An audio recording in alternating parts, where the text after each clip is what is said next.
Good morning, everybody. Happy Aloha Friday, and welcome to PSG of Mercer County on this wonderful sunny June day. For those of you visiting us for the first time, no need to clean your eyeglasses or with a lens on your camera. I am indeed wearing an Aloha shirt. I do enjoy celebrating Aloha Friday. And anyone who wants to wear something colorful, you're welcome to do so as well. And welcome to PSG of Mercer County. The Professional Service Group of Mercer County is a group that is here for you. Anybody that is in any kind of career transition, doesn't really matter why. Of course, now we are a little more sensitive due to the change in the economy impacted by COVID-19, but it could be that you are making your own decision to change positions. You are re-entering the workforce. Maybe you've taken some personal time, that's okay. Or maybe you've been impacted by your own corporate changes. It doesn't matter. We are here to provide resources, programs, point you in the right directions needed for you to be more efficient and effective in your own job search. We do like to celebrate, we like to have fun, so I would like to let you know that today is National Jerky Day. It has nothing to do with some of the people in your life that you know that you'll think are a little funny. It really celebrates the popularity of that dried meat snack called beef jerky, or there's turkey jerky, or lots of other jerkies. So I don't know who, somebody who really likes jerky decided to celebrate and created National Jerky Day. So with PSG of Mercer County, among the resources that we have for you to help make you more efficient and effective, we do have our very own LinkedIn group. Hopefully you are all on LinkedIn and you're being as active as possible. One of the ways to improve your connectivity to others is by joining LinkedIn groups. Now you can join up to 100 groups. Every once in a while, someone who does request to join our group already has reached the LinkedIn maximum of 100. So if you do try to join our group, and I can't let you in because of that limit, I will send you a LinkedIn email message to let you know that you need to consider leaving one of the other groups. Our group is only for our members. So when you do request to join, you will be put in a pending status. And then a couple times a week, I will look at the list of people requesting. And I do want to make sure that I've met you or know you through the PSG of Mercer County group. So if I don't know you, one thing that'll help, you can send an email to us, psgofmercercounty@gmail.com, psgofmercercounty@gmail.com. So when you join and you're put in pending status, just send us an email, say, hi, David, met you online virtually, and requested to join the group. That way, know that you've been to our group before. And the reason why we do that, to keep it a little exclusive, is we're trying to keep the list collectors and name collectors out. We don't want to make it too easy for people who are just interested in this for themselves. LinkedIn members in our group tend to be people that are very good with job search, very savvy, willing to be helpers, and we want to keep the group, pretty much to us, and keep the people not interested in us, at least for all of us, out.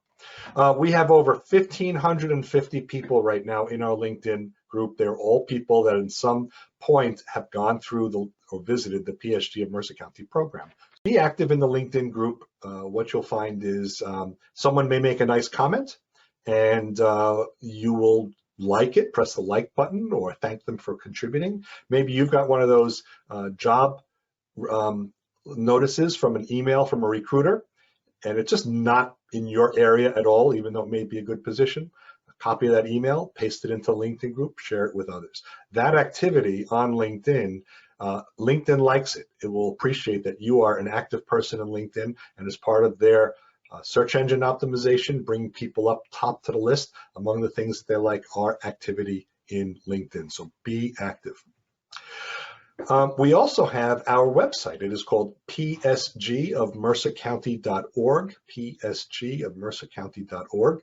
If you have not visited it yet, I would encourage you to do so. It is more than a landing page. It is more than a few pages, just to let people know where to find us and the existence of the group. We have over 120 pages of website content. One of the things we've spent quite a bit of time over the past couple of weeks doing is filling our event calendar. It's a menu item right at the top of the screen. The event calendar is a calendar of our upcoming programs, and each Friday we have them filled in for the presenters that are scheduled. We have been reaching out to presenters furiously, so our calendar is fairly complete, if not completely complete, through mid-October. And so why is that important? Well, we certainly want to make sure for ourselves that we're reaching out to presenters that can continue to present to us virtually. A few can't, or the programs don't allow for that. And then the others, we want to give you the opportunity to find on the event calendar those programs that are of most interest to you. Let me just get that. There we go. That was a caller. And so please take a look at our event calendar, and you will be able to find information about each of our upcoming programs through the summer into early fall. Find what's of interest to you. Okay. We are going to be using the chat option. Chat is the upper corner of your GoToMeeting screen. Kind of looks like a little cartoon bubble where the cartoon would be speaking. The character would be speaking. So look at the chat. In the chat is a place for you to put and post questions to Keri, because Keri is going to certainly have a Q&A at the end, and she's going to take some time in the middle as well. So as she's going through her slides and talking through some points, a question comes to mind, write it there, and we will catch up and do that in just a few minutes and answer that a few minutes later. So we will have a couple of points where you can ask questions. Because we're a larger group, we're over 60 people right now, keeping microphones on to ask questions just is going to be a little bit harder, a little bit logistically harder for us to satisfy. So we do the Q&A through there. So to that end, I also ask, try and keep as much of your networking chatter out of chat. In other words, if you want to introduce yourself and things like that, I realize that's important, but I want to make sure I read through the questions. And a lot of times when we share our LinkedIn information and contact information, it takes a little more effort for me to get those questions. I don't want to miss any questions. But another thing that may be of interest to us, you may want to chat, let people know if you've recently landed. We do like to celebrate landings. Unfortunately, we can't do so with cookies or donuts this week together. But if you've landed and you want to just let people know, we can virtually congratulate you, so you can use chat for that. Or maybe let us know if you've been active interviewing, because I think it'll be really a boost to a lot of us to realize that there are people out there that are interviewing. I can tell you from people I talk with, activity is pretty good. It's a little slower, but it is pretty good. So it'd be nice to have some validation from some of you if you are active that way. Also want to let you know, Alex Freund, career coach Alex Freund, does have a program coming up. You may be interested in it. You can get that information from his website, landingexpert.com, landingexpert.com. It's a special workshop, first time he's done it, and it's a workshop for 2020 graduates. So if you have any new graduates in your family and they are now entering job search for the very first time, they may be interested in the program. It is this Tuesday and Monday and Tuesday, the 15th and 16th, as well as next Monday and Tuesday. It is a 4-session program. He is charging $200 for the whole session, but you can get all that information from his calendar, his event calendar on his website, landingexpert.com. Alex is on the call. If you want to send him a direct chat, you can chat directly to him. He can answer that question or call him. His contact information is on his website. So just to remind you of the ground rules of the presentation, Keri now has access to the program. She's our presenter. Program is typically about an hour or so. We don't really get stuck on the time. If it's a little early, a little late, that's fine. But I'm turning the meeting over to her in just a moment. We do ask you, please keep your microphones or your audio on mute. I will continually check, so if I do hear any background noise, I will be muting you. And it will politely ask that you don't interrupt asking questions through audio. Use chat for that. As for your own video and your camera, that's up to you. Keep it on if you'd like, turn it off if you don't.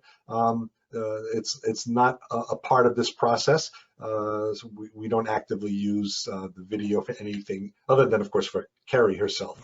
And again, save your questions for chat, and then we will get ourselves going. So I'm just pleased to welcome our speaker this morning, Keri Zoumas. Keri is an entrepreneur, a breakthrough coach, a mentor, philanthropist, inspirational speaker, and a forthcoming author. She's the founder and CEO of Inspire Greater Expectations Training and Public Speaking Consortium.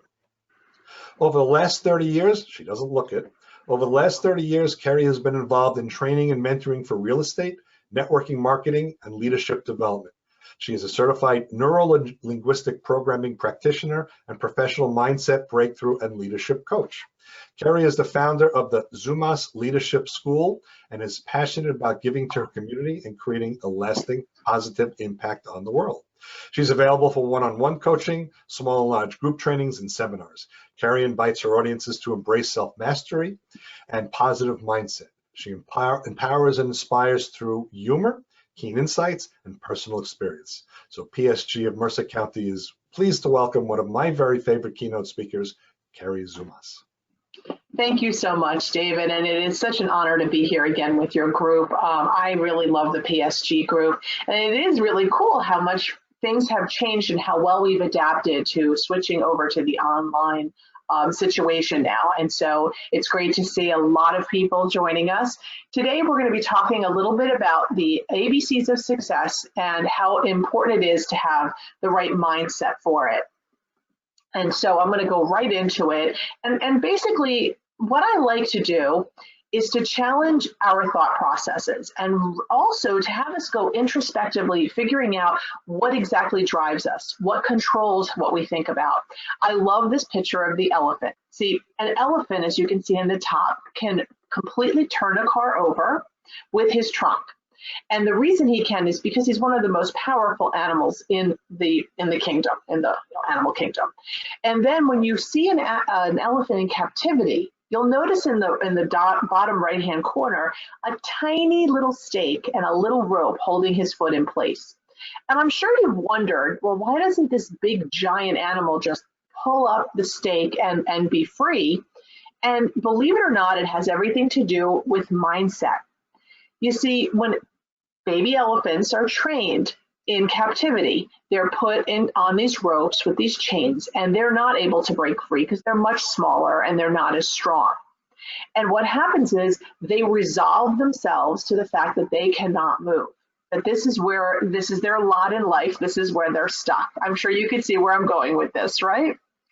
So once they are able to break free, their mind has been made up that they're stuck.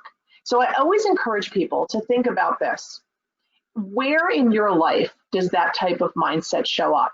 Where are the invisible strings or ropes that hold us in a place? What are the things we say to ourselves and the things that we believe that create something that maybe isn't there anymore, that we can move beyond? I also like to talk about quality of life. So what does a quality of life mean to you? Some people don't think about mindset as their quality of life. They think about quality of life as how much money they have, their health, all of these things are important. But without a good mindset, it is very hard to have a high quality of life. And as we know, especially in this group, life will test your resolve. Life will also, a lot of times it'll throw things at you and you'll be like, okay, so what's going on here? What next? And life will test your resolve. According to the National Science Foundation, the average person has between 12 and 60,000 thoughts per day. Now here's something interesting. They have also found that 95 to 98% of those are the same thoughts that we had yesterday, and over 80% of those thoughts are negative thoughts. Now you might be wondering, what are you talking about? I don't think the same thoughts every single day. So I want to invite you to think about this. Did you wake up to an alarm clock today? And if so, what was the first thing that went through your mind? When you are working and you are in traffic, what are the thoughts that go through your mind?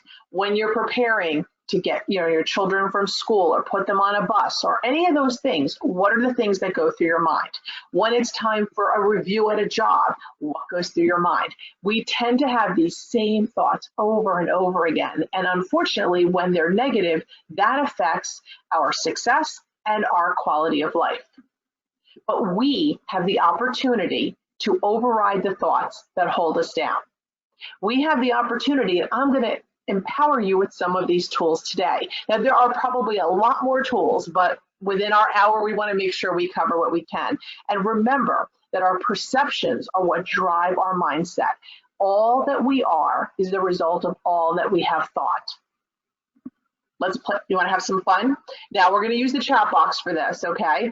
How many of you guys see the young girl and how many of you guys see the granny? Go ahead and pop in your chat box if you see the young girl or the granny, and also if you see both. Okay, I see some that see both. Some see a young girl, some see a granny. Okay, awesome. It is an oldie but goodie. I agree with you on that one, but it definitely tells the message. Good. Okay, so some see both, some don't. Some old, some okay. That's interesting. Outstanding. Okay, so for those of you that didn't see both, I want to make sure that you can see the difference. So take a look at this now. The center picture is the one that you saw, and if you look on the left, you'll see the young girl in profile. And if you look on the right, you'll see the granny. And it's the same picture. Now, it's funny because our mind makes up what we see immediately based on our perceptions and our perspective. And I invite people to think about perspective and perception because it also leads to our expectations. Okay, so what are our expectations? Are we expecting success? Are we expecting a good quality of life? Are we expecting to land that great job that's going to fulfill us? Our expectations are driven very specifically by our perceptions and but what we are expecting to happen. And that is all driven by our self-talk and our subconscious mind. So the self-talk and subconscious mind, what are we saying to ourselves? What are we thinking? One of the ways that we can control our self-talk and what we think about is by using our express language, using high vibrational words. Now, this is a very short list, and if you Google high vibrational words, you'll find even more. And you're probably wondering, well, what do you mean by high vibrational? You see, our body vibrates on an energy level depending on what we put into our mind and what we believe about ourselves. You see, you really cannot outperform your own self-portrait. If you believe you're a certain way, you will actually bring that to fruition. So by using express language that raises our vibration, that express language that raises our vibration is actually going to affect how we feel about ourselves and how we're viewed. I use express language not only for myself, but I've used express language in raising my child. I have used these words, and now that she's a teenager, I hear her say these words back to me, and I see that it absolutely changes how she sees the world and how she interacts with others. I have seen her from a young child being able to say things to people about being optimistic, about being compassionate. She talks about being inspired. She talks about intentions. These are things that if you put this type of dialogue into your life and into your family's life, it will change things. Another big thing is our daily routines and our habits. Now, that is what really determines our quality of life. There's a huge difference between a thermostat and a thermometer. When you think about it, what does a thermostat do?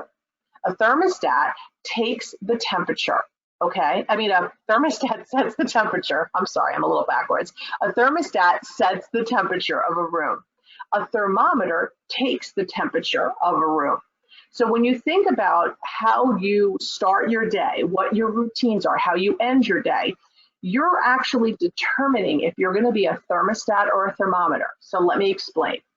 If you wake up in the morning and you start checking emails, and you look at Facebook, and you get on social media, you are now acting as a thermometer. You're taking the temperature of the day, and it's going to determine your mindset and how your day is going to unfold, because you're starting your day many times with very negative influences. People that wake up and first thing they do is turn on the news, very negative.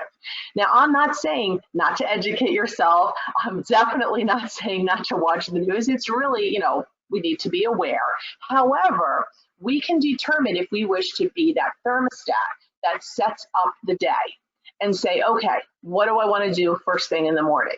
It's interesting because for me, I used to, get up in the morning and first thing I would do is look at social media. And that was a big part of my routine. Now what I've adopted are some really good habits that I think are very helpful. I get up in the morning and I do something called a mind dump or a brain dump. Now, this is a really interesting tool that I have found was a game changer for me when I learned about it. And I actually learned about it 3 different times before I applied it, which is kind of interesting. I think we have to hear things multiple times and when it resonates at the right time. So I'm hoping it's the right time for it to resonate for you. But here's the thing, guys. When we wake up in the morning, we have a lot of things in our head, right? And it's not always just on one part of our life. So when we do a brain dump or a mind dump, it's not just things you have to do for work or things you have to do for home. It's everything that's occupying your mind. What happens if your mind is too clogged? It is not allowing you to have those creative juices flowing. And we need our creativity in order to have a better quality of life. So the first thing that I do when I wake up is I have that piece of paper next to me in bed. I do have a morning routine, which I will not get into in great detail, but I will touch on it through this presentation. But I actually take that paper and I start jotting down everything. Like, how right before you go to sleep, this happens too. It's 1 o'clock in the morning and you're like, oh my gosh, I was supposed to email this person. I was supposed to call this person. I meant to do this. I meant to do that. Now it's too late. You don't want that in your head all night. So you write it down and you address it in the morning. In the morning, you'll come up with even more things that you need to do or something. Oh my gosh, I needed to call the repair person for my dishwasher. I had to pick up the dry cleaning. Oh my gosh, I need to make an appointment. I have to send my PowerPoint to Dave Shuckman for this presentation that I'm doing. Oh my gosh, I'm supposed to send a bio as well. All these things that are taking up, brain space and not allowing you to be creative, get it on paper. From there, you can then take that and you can determine what are the most income producing activities. And what I mean by income producing activities, if you're in a job search situation right now, an income producing activity is something that's going to help you land a job. There may be things that you want to do, like clean out the garage, and that's something that's on your list. And certainly you still want to clean out the garage, but you want to be able to prioritize when you spend your time doing what. And if you are, sheltering it in place right now, it is super important that you keep some type of a schedule. You see, for me, I have an alarm set, even though I work from home, and I normally work from home unless I'm out doing a presentation. But here's the thing, guys. I get up, I get dressed. I put on makeup. I wear shoes. It is the craziest thing, but here's what I noticed about that. It puts me in a work mindset. And for me right now, a lot of it is like you guys looking for opportunities to book myself, actually, because things have changed. I'm not out there in person. And some people don't realize that we can do these things over Zoom, and I'm reaching out to people. But if I was just, organizing, my house or cleaning my kitchen or cooking, which I do a whole lot of that too, I prioritize. So that's the importance of that. Here's another piece of, this is so funny. I have to share this with you guys because I think this is so funny. We all have heard laughter is the best medicine. Sometimes we know why, and sometimes we just know the saying. I mean, clearly you can see from this graphic, it relieves physical tension and stress. Laughter also leaves your muscles relaxed up to 45 minutes. Now, I have to tell you what's really funny. It's not really funny, but it's really me. I sometimes, pull out my back. And one of the things that I've noticed is if I'm watching something really funny and I laugh a lot, I feel like, and I also get the tense shoulders sometimes. So that definitely helps. It is supposed to boost your immune system, decrease stress hormones, increase your immune cells and infection fighting antibodies, which is important, and improves your resistance to disease. Now, here's another thing that I have to share with you guys. I'm in a few organizations where I'm on the board, and this one particular one, we had someone who was doing Zoom exercise, and they're a certified laughter yoga instructor. Now, I never heard of that, so of course I started laughing because I thought, oh my gosh, that's kind of funny. What is a certified laughter yoga person? Like, I just thought it sounded funny, but not in a bad way. I just thought it was cute. So what they did was they had gone through, and I do a lot of work on the subconscious mind, and that's why I added this slide in, because when I talk about the subconscious mind, I talk about the fact that the subconscious mind does not know the difference between that which is real and that which is vividly imagined. And if you don't believe me, think about the last time you woke up from a nightmare. Your whole body believed it was in that flight response of that nightmare. So, the subconscious mind doesn't know the difference. You have to actually wake up and say, it was just a dream. I'm not running for my life. Everything's okay. Because your subconscious mind does not know that. So here's something interesting. When I took this particular laughter yoga workshop piece, they said that the subconscious mind does not know the difference between that which is laughter, which is real, and laughter, which is fake. And I thought, come on, that's kind of silly. I mean, I would know if I was fake laughing. So what did we do? We actually did 10 seconds of fake laughter. Now, I'm not going to do this now because we're recording this, but when we're not recording, I actually stop and say, okay, let's do this, 10 seconds of fake laughter. Your entire body and mind feels different. So I want to encourage you guys, give that one a chance. Breathing and meditation. This is also super important when you're trying to get yourself into the right mindset. Some of the benefits of meditation are very similar to some of the benefits of laughter. It's also important for us to breathe deeper, okay? And I love this thing, meditation, because some questions can't be answered by Google. And for some people, it may be meditation, it may be a moment of silence, it may be prayer. It's really whatever works for you, but there's something very important, especially in your daily routine, and even more so in the first things you do in the morning, that you do take some deep breaths and that you do quiet your mind. Now, this is a fun one, happy smells. So this is my absolute favorite. Happy smells can completely change your mindset. Now, why is this all important and how does this all relate to success? Well, it is very difficult to be successful when you're miserable. I will tell you that undoubtedly. You want to have a happy and more positive life as you're seeking success. You don't wait to have success to have a happy life. And I really want to make sure I emphasize that, because some people are like, well, when I get a job, I'll be okay. Okay. Well, no, you have to be okay now, because that's how you attract the type of business and job that you're looking for.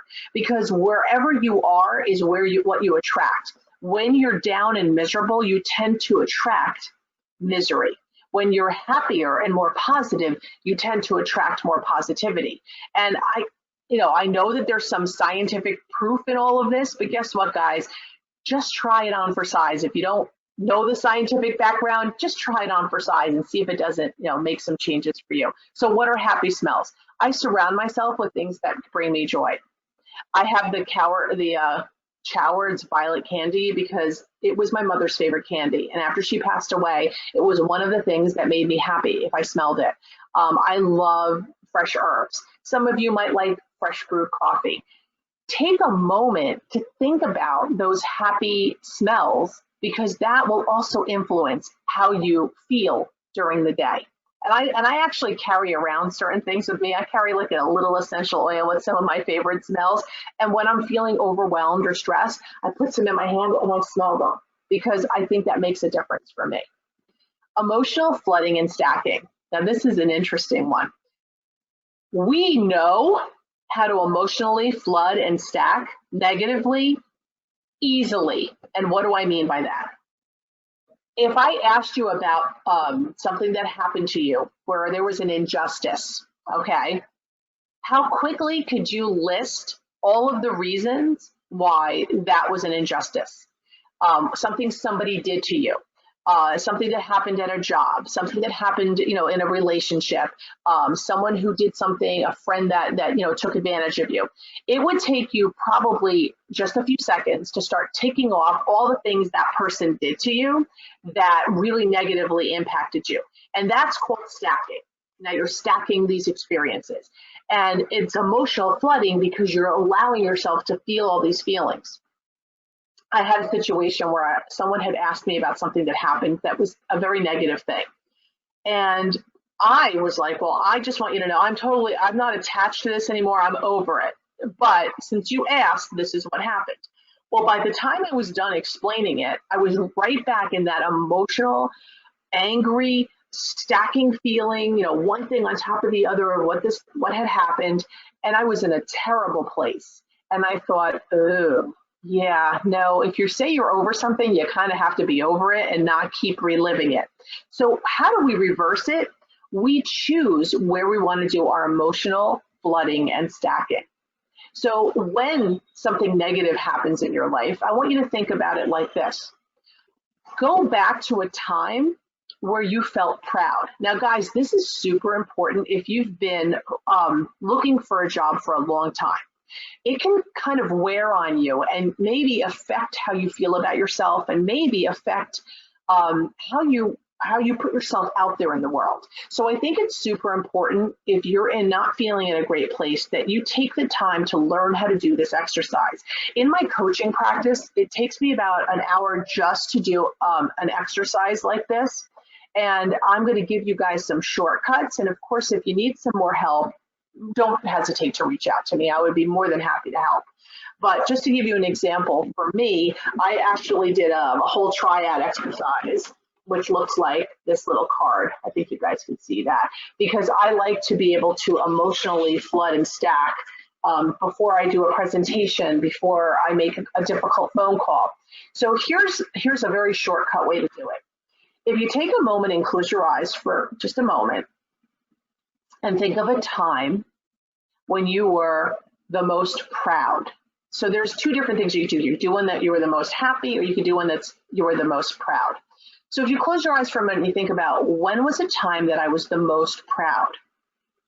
And then you start picturing that time. So with your eyes closed, I want you to hear the things that you heard, the things that you said to yourself, the things that other people said to you. I want you to think about what you saw at that time when you were most proud.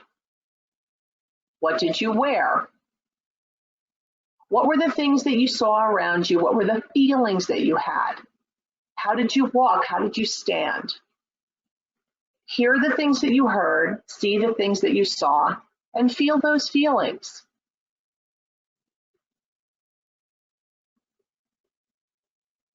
And then go ahead and open your eyes. Oops, sorry. And what you can do when you do an exercise like that, you could actually place your hand over your heart, and then you could start emotionally flooding that feeling and then stacking. And what you do with stacking is you can actually come up with other times that you're proud. And you can do the same thing for happy. I've had people do it where they emotionally flood on the birth of their first child or their first promotion. And these are things that we have control over that can bring us into a state.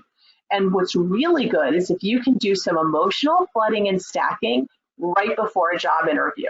And guys, a lot of us are on these virtual job interviews, and guess what? When you do some emotional flooding and stacking, like I did right before this call, it comes across on the screen. I'm sure you guys would agree that you can tell if a person who's speaking has a high energy or feels good or believes what they're telling you or not. And that comes across anytime you're in a position where you're being interviewed. And so guess what, guys? Video interviews are just as effective in person if you use some of these tools. And I mean, I will give you also some other tips if we still have time at the end. But another piece of this. So another piece of success and quality of life is affirmations and gratitude. We want to affirm the direction that we're going in. We want to affirm. And so part of that exercise that I showed you on my triad, there are things that I say to myself. I say things to myself like, I am empowered. I have the Midas touch. I'm unstoppable. I am worthy. Worthiness is huge. When you're out of work for a while, it starts to play a little bit in your subconscious that maybe I'm not worthy of where I was. Maybe they found me out, that whole imposter syndrome. So it's important to reaffirm in your affirmations that you are worthy. I also, some of the focuses and beliefs that I use in my affirmations are that I create breakthroughs, that I have purpose, that I have certainty, I lead with passion. These are things that are important to me. What is important to you? In my affirmations, I also use, so I also use my focus, my belief, my language, and I also use my physiology. So I remind myself that I have a fire in my eyes, that I use power poses, that I breathe deep, that I take up space. These are all part of my affirmations. And I share that with you because some people think that affirmations are silly, but affirmations are incredibly empowering. Every thought we have is an affirmation, but we get to choose if it's a positive or a negative affirmation. Think about anytime you've had things are not going well and you look in the mirror, you're like, oh, what's wrong with me? Immediately the subconscious mind gets to work and says, well, let me tell you what's wrong with you. You know, you're lazy, you don't eat right, you don't exercise, you know, you got up late, you're staying up late. Your subconscious mind will start to stack that up for you. But if you wake up and you look in the mirror and you say, what's right with me today? What's going to be good about today? And you start asking yourself empowering questions. Now you can choose on positive affirmations as opposed to negative. Remember, every thought is an affirmation. And then I like talking a little bit about gratitude because people tell me all the time, I'm a grateful person. And I'm like, of course you're a grateful person. We're all grateful people, right? But I'd like to talk about practicing gratitude, which is very different than just being a grateful person. My favorite analogy about this is yoga pants or exercise clothes, dating myself by calling it exercise, workout clothes. How many of you own yoga pants or workout clothes? Go ahead and raise your hand, even if I can't see you, it's okay. Okay, now keep your hand up if you practice yoga or work out every day. Go ahead. Okay, so like 20% of you. So clearly you could own yoga pants and not practice yoga. You can own workout clothes and not work out, which means you can be a grateful person and not necessarily practicing gratitude. So how do we practice gratitude and why? See, gratitude truly gives us energy, and it also you cannot have two opposing thoughts in your mind at the same time. So if you're thinking about what you're grateful for, you can't hold on to anger in the same way. If you focus, wherever your focus goes is where your energy flows. Okay, so that's a little on gratitude and affirmations. Physiology is big. Now, some of you have been to seminars that I've done before, and you know I'm very big on the power pose. So you can see Amy Cuddy with Wonder Woman here in the power pose.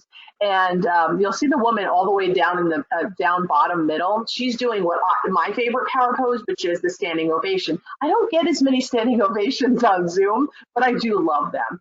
And I will tell you that if you just take a moment to put yourself, change your physiology, put yourself into a power pose for 10 or 15 seconds, something that makes you feel empowered, whether it's the Wonder Woman or Superman pose, anything that makes you feel good.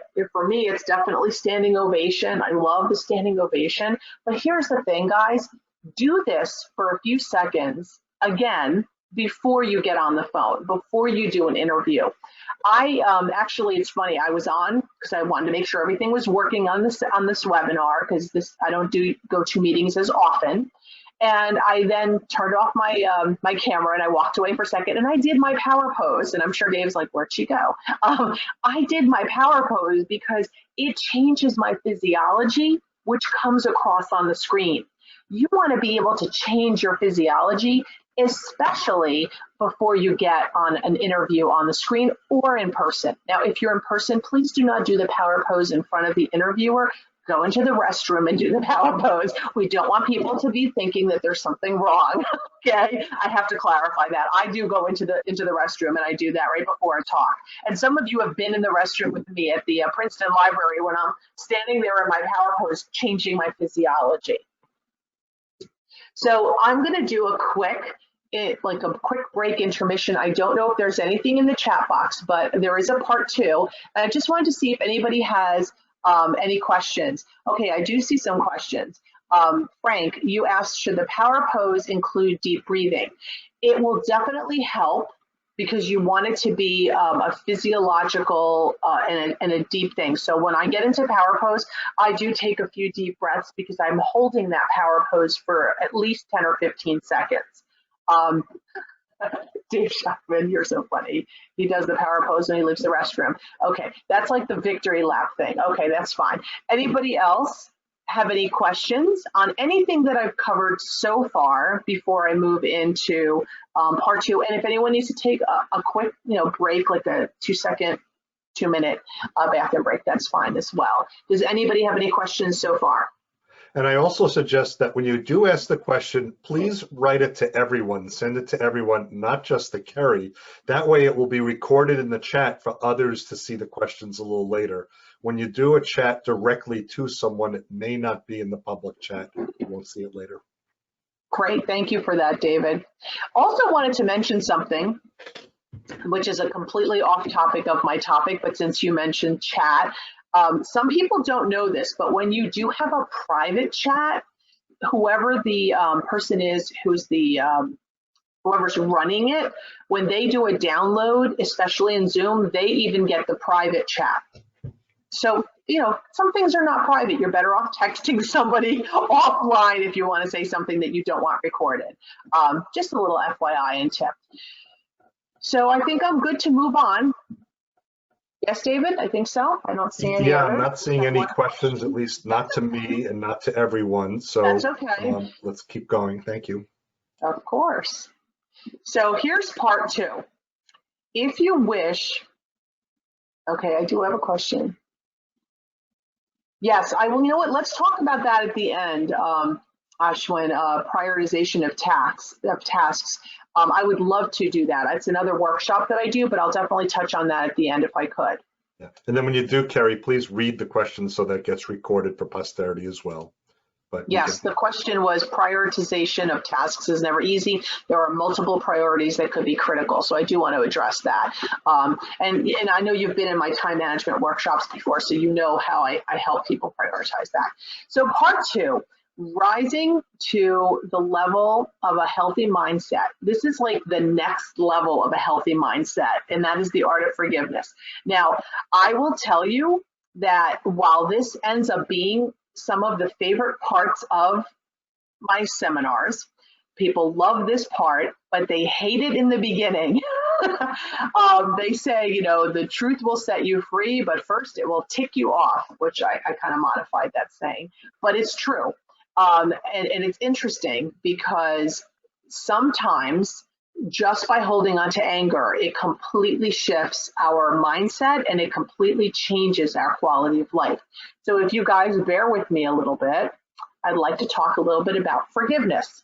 You see, forgiveness is unlocking the door to set someone free. The thing is, most of us don't realize that we were the actual prisoner of holding on to anger. And here's another piece of it. Forgiveness is not a moral issue. It's an energy dynamic. And a lot of people think it's, it's like a religious thing. It's not, it's an energy dynamic. It's a gift that you give to yourself. It's also a verb. It's a purposeful action, and it only takes you. It does not require the other person to actually feel anything or do anything or say anything. It only takes one person to forgive. It also raises your vibration. Remember, we talked earlier about using expressed language to ourselves and to others to raise our vibration. Forgiveness has an energy dynamic that also raises your vibration. One of the key things that I've learned in the work that I've done is that life will happen for you and not to you. When I say that, some people resist that and say, well, that doesn't make any sense. What do you mean? Why would a bad thing be for me? I will suggest that we think about the fact that oftentimes the same types of issues that challenge us show up in our life multiple times. I believe that they show up in our life for us to learn a lesson or to change course in our direction. And when we do learn the lesson or change course, that particular issue or problem stops showing up. So I am in a leadership position in a number of places. And what I noticed is there were certain negative connections that I had. And I was like very challenged by these connections. I'm like, why does this keep happening? Why does this why does this type of person keep showing up? And I realized that that was personal work that I needed to do to be able to overcome whatever that issue was, or in my case, it was I had to be willing to have difficult conversations. I don't know if anyone else struggles with this, but I don't love confrontation. I'm not one of those people that's looking, to like battle things out. I'm a go along to get along kind of person by nature. However, difficult conversations are a true measure of leadership. If you're willing to have difficult conversations, and again, in a civil way, that changes things. It allows that person to have growth. It allows you to have growth because you're confronting something that it's difficult for you to confront. So in that respect and in that context, I invite you to think about the fact that life does happen for you because the lesson is learned from it. I had gotten very, very sick at one point in my life, and I had gone to a holistic doctor. And again, some of you may not believe in that, and that's totally okay. I'm not here to pass judgment or ask anyone to adopt my point of view. But the first thing they said was where it was manifesting was directly linked to anger, which is how I got into the work of forgiveness. And I started to take workshops, and I actually, some certifications on that. So here's the thing, guys. Once I realized how much stuff was tied to anger, I was able to address it, and I started to work on forgiveness. I actually do a workshop just on forgiveness with senior communities, and we have had incredible success with people having breakthroughs. Not forgiving also will hold negative energy in your body. And my favorite part, this is something that I'm so convicted from this. Have you ever noticed that there's certain types of people that just irritate you? Have you ever noticed that? I had been doing some work, and I had read a book by Dr. Phil, and he said something in this book that was so funny. He goes, yeah, there's something about that guy I just can't stand about myself. And then he got into what does that mean? Many times when there's something about someone that irritates us automatically or they get under our skin, it's because they're exhibiting behavior that we don't like about ourselves or our nature. So what do I mean? I'll give you a very good example of this. I get really irritated with people that just talk, and never let anybody get a word in edgewise. That's kind of funny because I'm a professional speaker and I love to talk.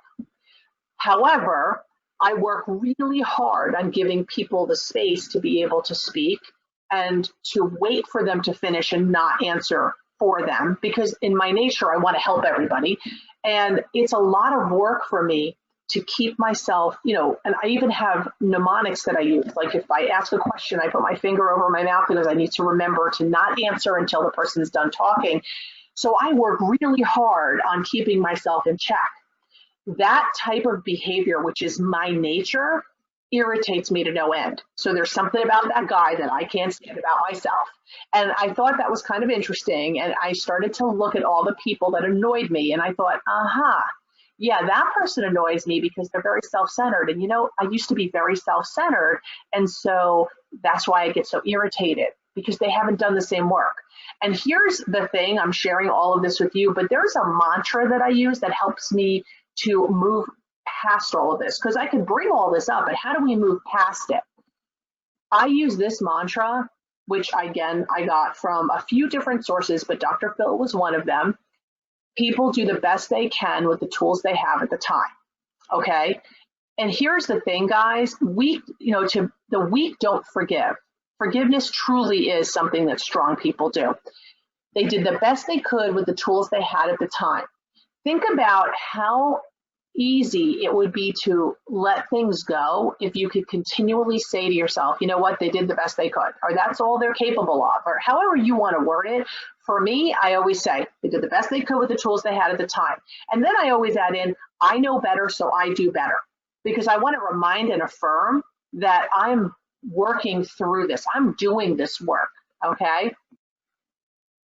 And here's another piece, which I think really speaks to us when we're in a situation like many of you are right now, and trying so hard to land a job and to find that, that guiding light right now, the number one person you need to forgive is yourself.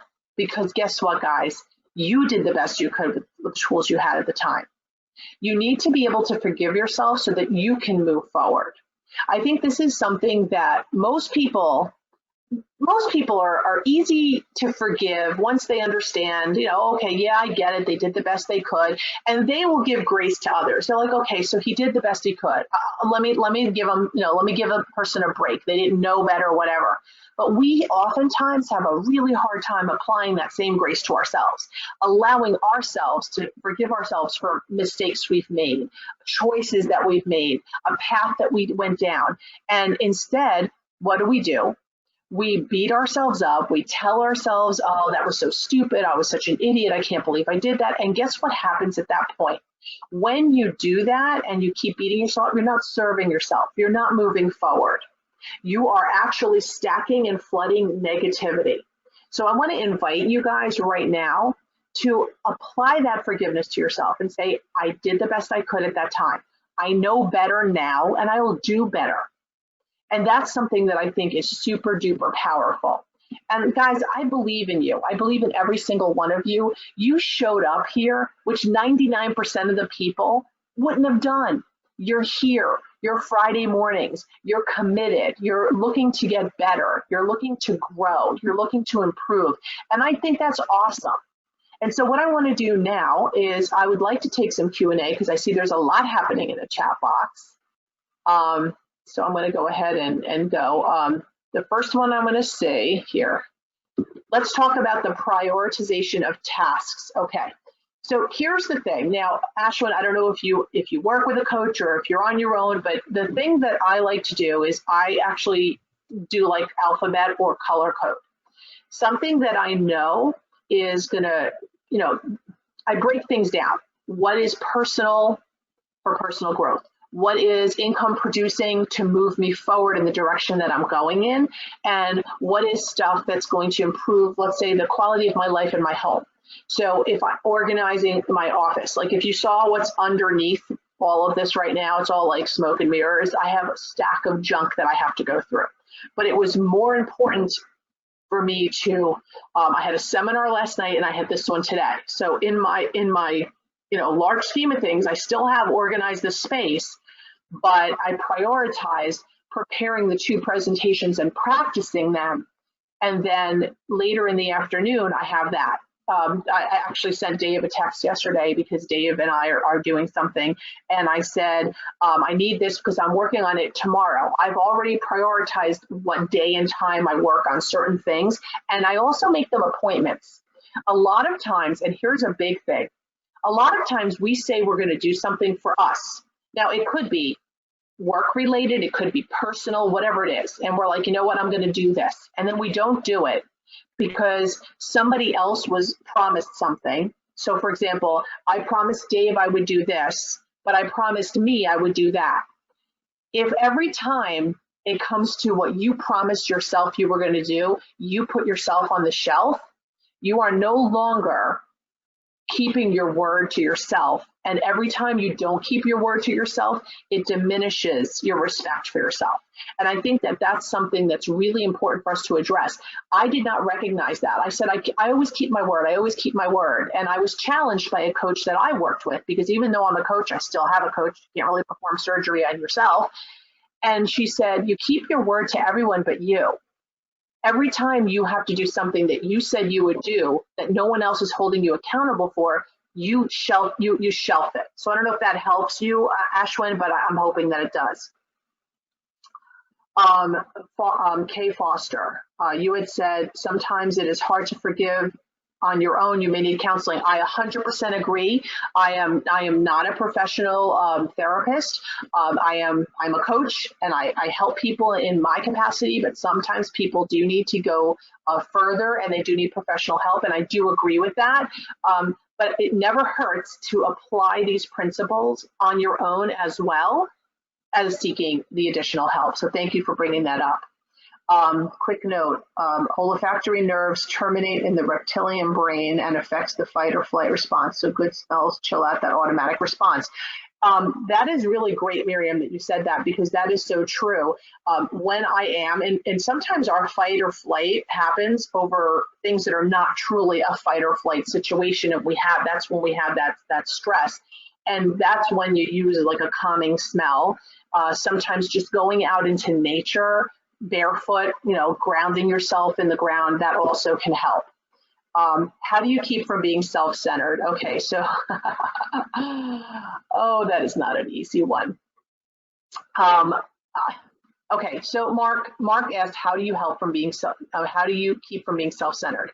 One of the tools that I use, it's a wheel of life, which I can send to David. He can send to you guys. It's the wheel of life in goal setting, and it takes into account all of the avenues of your life, your family, your business, your health, spiritual, everything. And what you do is you actually rate yourself, and then you make goals specific to improve those areas. It is hard to be self-centered when you're actually making action plans on how to improve things that are outside of you. So that is one way to do it. And sometimes it's just a matter of checking in with yourself, Mark, and saying, I'm going to give you an example. I'm in a leadership position, and there's someone who works with me, and she's a leader also, but she's subordinate to me.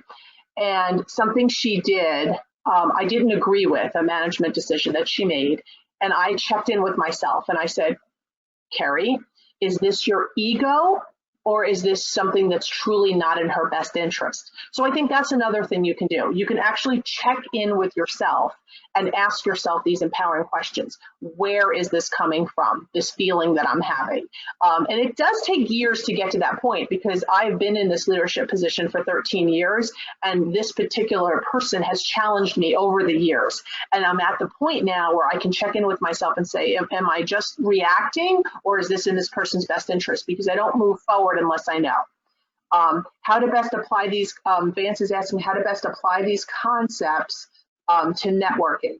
Okay, this is great. So when you're dealing with networking, I talk about, when you're thinking about affirmations and your state of mind in networking. So for me, I do an affirmation where I actually say what my intention is going to be.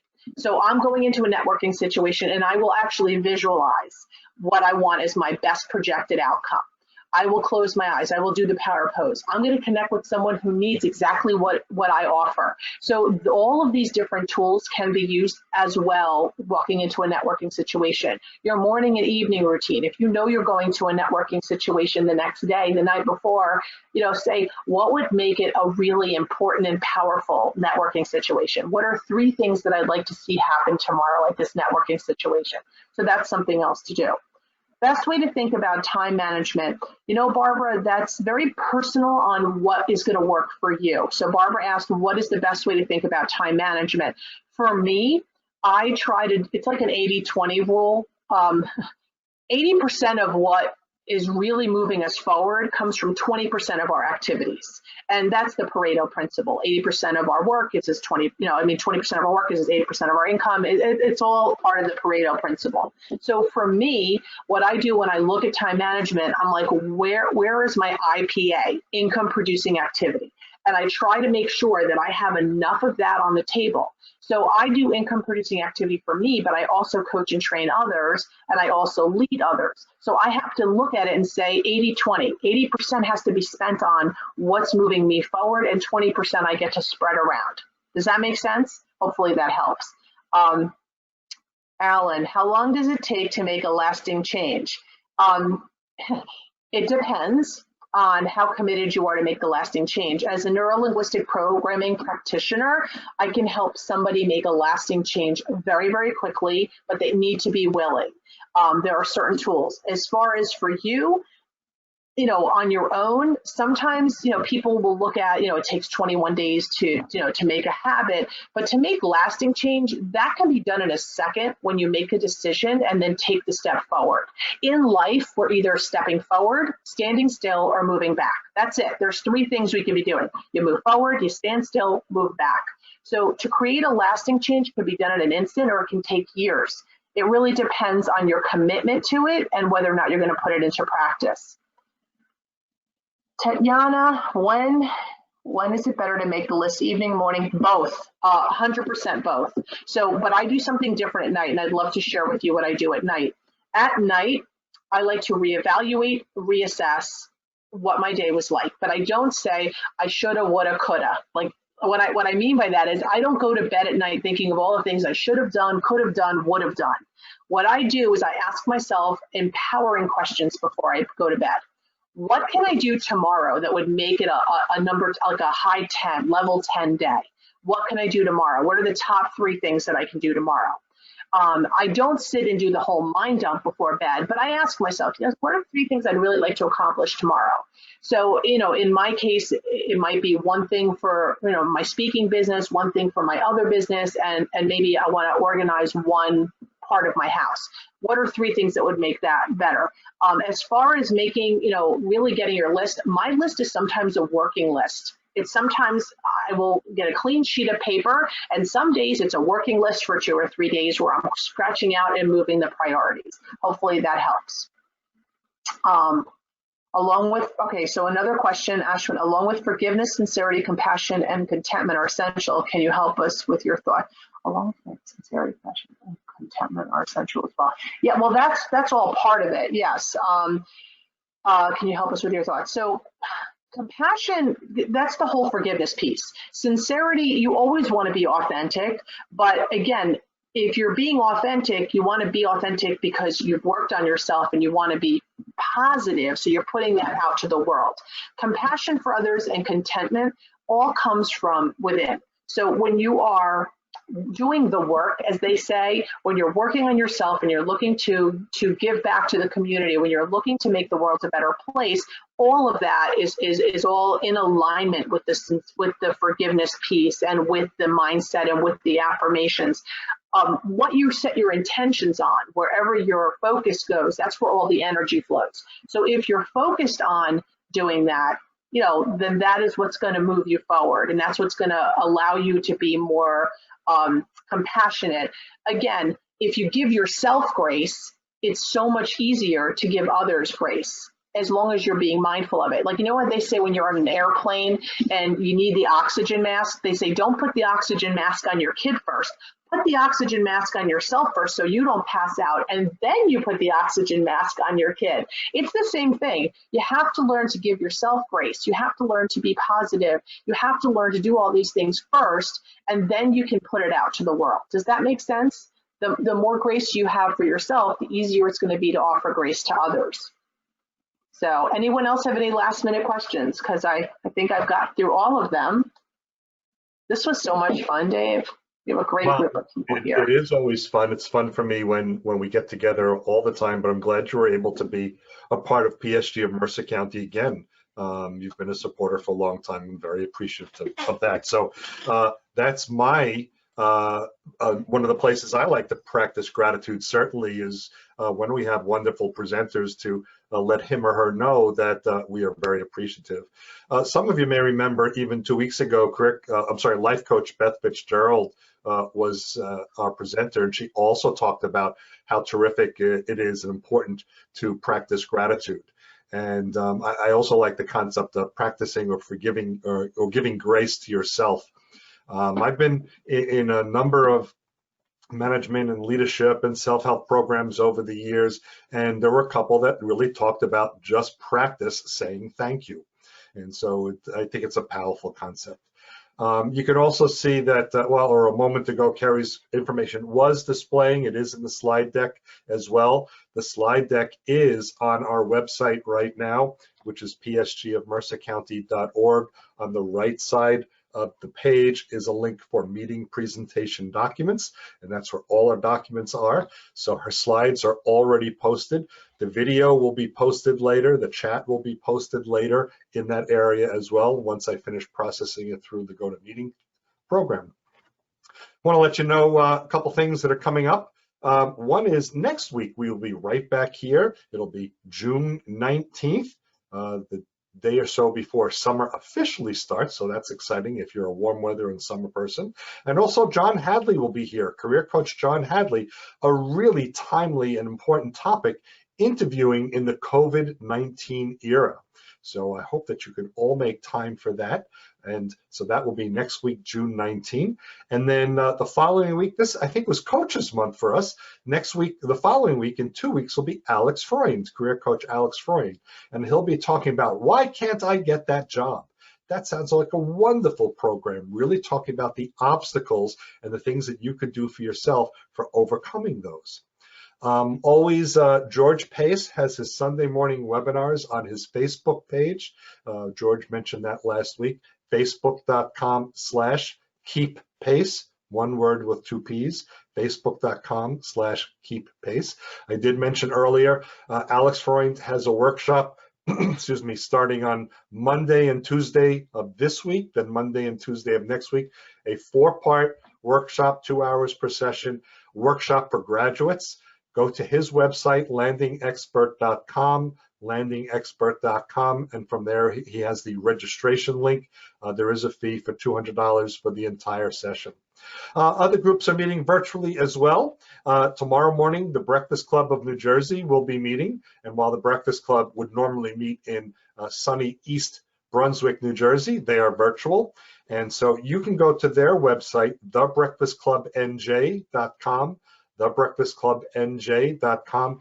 On the home page is a link to the presentation. So it's not, the connection info is not on the home page, but is in the link to the program. It's Eileen Sinet will be talking about body language for job seekers. So really very topical, because now we're spending a lot of time doing our virtual and online interviews as well. We want to make sure that we don't have the wrong visual cues. We express the right visual cues through our body language. And also New Jersey Job Seekers is now again meeting virtually. New Jersey Job Seekers is the oldest running group, continuously running group for job seekers in New Jersey since 1982. It may also be the oldest in the country. They meet on Tuesday virtually and at 7:30 in the morning, and you can find their GoToMeeting link on the PSG of Mercer County LinkedIn group. So go to our LinkedIn group, and I posted the GoToMeeting connection info there as well, and have nice discussion, open discussion. What's nice with job seekers, you get to talk about what you want to, what's important to you this week. So that's what we have. 7:30 p.m., not a.m. That's true, 7:30 p.m. Thank you. And the group would, if it was in person, would be meeting in Princeton, but now we're meeting virtually, so you can connect from anywhere to anywhere. But thank you for that. So that's what's coming up over the next few weeks. I want to thank once again Keri for being a part of our presentation and presenting to us. So thank you very much. Always wonderful to see you.